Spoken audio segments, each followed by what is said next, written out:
बोलो राधे राधे। लड़के की शादी करवाने जा रहे हो तो सुनिए, अच्छी लड़की और चरित्रहीन लड़की की पहचान कैसे की जाती है, सुनिए हमारे स्वामी जी से। बोलो राधे राधे।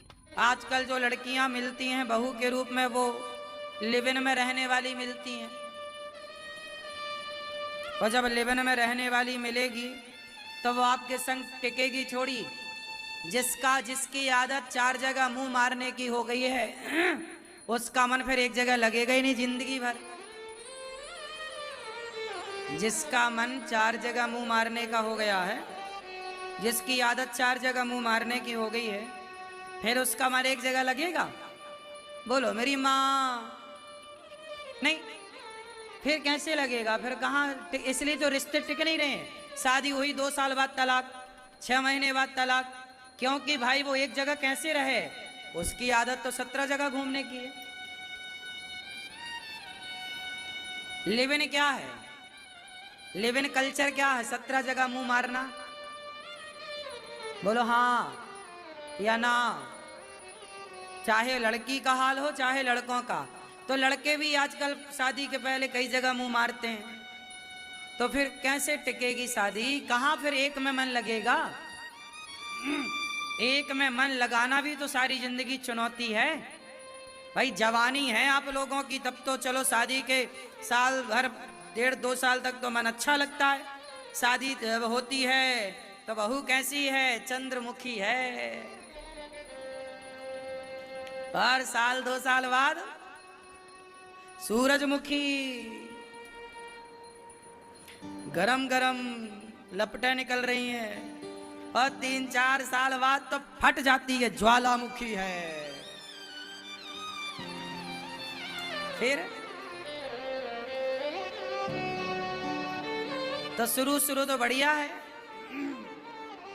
आजकल जो रिश्ते बन रहे हैं, आज 2024 में जो शादियां हो रही हैं, 2025 में जो शादियां होंगी, 2030 में जो शादियां होंगी, मुझे ऐसा लग नहीं रहा है कि इन शादियों में आधी से ज्यादा शादियां टिक पाएंगी। 50 साल तक अब विवाह कहां टिक रहे हैं साहब? हाँ या ना? पहले के तो 80 साल तक ब्याह देखो, पति पत्नी दोनों बुढ़ापे में, बुढ़ा बुढ़ी एक दूसरे का हाथ पकड़ के चलते थे, एक साथ बात करते थे, एक साथ रहते थे बुढ़ापे में। आजकल की जो युवा पीढ़ी है, अभी कितने साल रिश्ते चला पाएगी? अब ये चुनौती है। आप मानो ना मानो, अब रिश्ते सबके कच्चे हैं। कुछ लोगों को छोड़ दो, आप कुछ परसेंट छोड़ दो, तो अब की शादियां जो 24 में और 25 में और 30 में होंगी, ये शादियां बहुत लंबी मुझे नहीं लगता कि चलेंगी। यदि आपके संस्कार बेहतर हैं दोनों के, तो संभावनाएं ज्यादा हैं कि चलेंगी, वरना अब शादियां दिख नहीं रहा कि चल रही हैं। अब आदमी रिश्ते चला कहां रहा, घिसट रहे हैं रिश्तों में। सही है कि गलत है? और इसमें गलती किसकी है? गलती पूरी पूरी है शिक्षा प्रणाली की।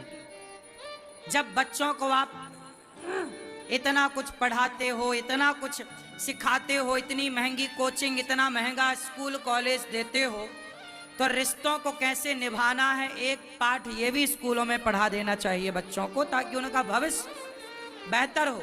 एक लड़की और एक लड़के के चक्कर में बर्बाद ना हो जाए, गलत जगह शादी करके उनका जीवन तबाह ना। नहीं तो देखो ना, कितने लड़के, अब देखो आईएएस बनना, आईपीएस बनना कितना कठिन है आज के युग में। हाँ या ना? सबसे कठिन एग्जाम है, सबसे कठिन पढ़ाई आज के जमाने में आईएएस के, आईपीएस के इत्यादि।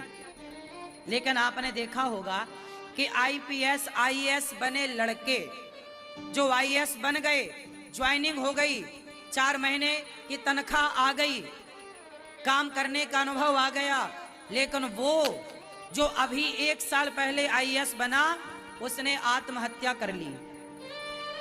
कितने आईएएस आईपीएस ऐसे हैं जो आत्महत्या कर लेते हैं? हाँ या ना? आपसे पूछ रहा हूं, उत्तर दो। क्यों कर ली? बैकग्राउंड खोजा गया, पता लगा कि इसका जिससे विवाह हुआ या होने वाला था, तो इसके रिश्ते अच्छे नहीं चल पाए, अच्छे से रिश्तों में ये उलझ गया, और इतना बड़ा व्यक्ति, इतना माइंडेड व्यक्ति, सारा एग्जाम दे के पास होने वाला, सारे चुनौतियों को पार करने वाला, वो हार गया रिश्तों से और मजबूर हो गया आत्महत्या करने के लिए। तो क्या नहीं चाहिए कि आप इतना पढ़ाते हो तो रिश्तों को बेहतर बनाना, और रिश्ते उलझें तो उसमें क्या निर्णय लेना चाहिए, ये सब बच्चों को स्कूल में पढ़ा देना चाहिए, ताकि ऐसी स्थिति में बच्चे आत्महत्या तो ना करें। चलो तलाक वलाक होना तक तो चलो एक हिसाब से चलो ठीक है, कम से कम रिश्तों। अच्छा एक बात और बताऊं, जो रिश्तों में उलझ जाता है, पति पत्नी के रिश्ते खराब हो गए, तो फिर वो ना मर पाता है ना वो जी पाता है, ना उगला जाता है ना निगला जाता है।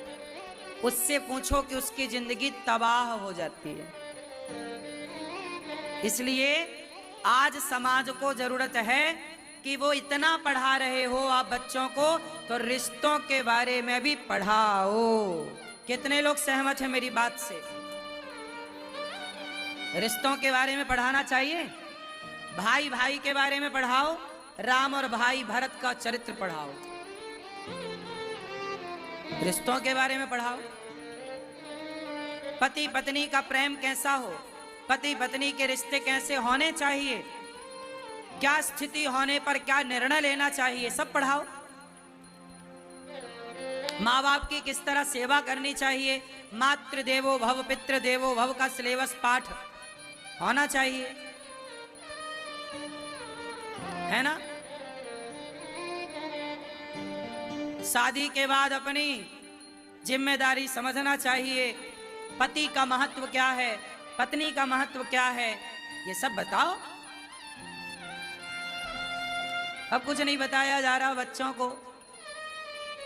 बच्चे लिव-इन में रह रहे हैं, आज इस लड़की के साथ, कल उस लड़की के साथ, परसों उस लड़की के साथ, परसों से लड़के के साथ, यही चल रहा सब बाजार में। इसलिए आजकल समाज सबसे ज्यादा चरित्रहीन हो रहा है, पता है आपको? आज सबसे ज्यादा हमारे देश में क्या है, बोलो? आज हमारे देश में एक चिंता का विषय है। हमारे देश में आज सबसे ज्यादा चरित्रहीनता बढ़ती जा रही है। क्या बढ़ती जा रही है? बहुत सारी स्त्रियां, कुछ स्त्रियां अपने पति के होते हुए पराये पुरुष की ओर जा रही हैं, और कुछ पुरुष अपनी पत्नी के होते हुए पराई स्त्री की ओर जा रहे हैं। ये तेजी से बढ़ रहा है हमारे देश में, हाँ या ना? चरित्रहीनता बढ़ रही है, पर नारी पर पुरुष का हिसाब किताब बढ़ रहा है, और ये बहुत हानिकारक है। जब आप चरित्रहीन हो जाओगे तो फिर आपकी संतान कैसी होगी? चरित्रहीन लोग एक अच्छे समाज का, एक अच्छे राष्ट्र का निर्माण नहीं कर सकते। इसलिए इस देश को जिंदा रखना है तो अपने चरित्र को बचाए रखिएगा।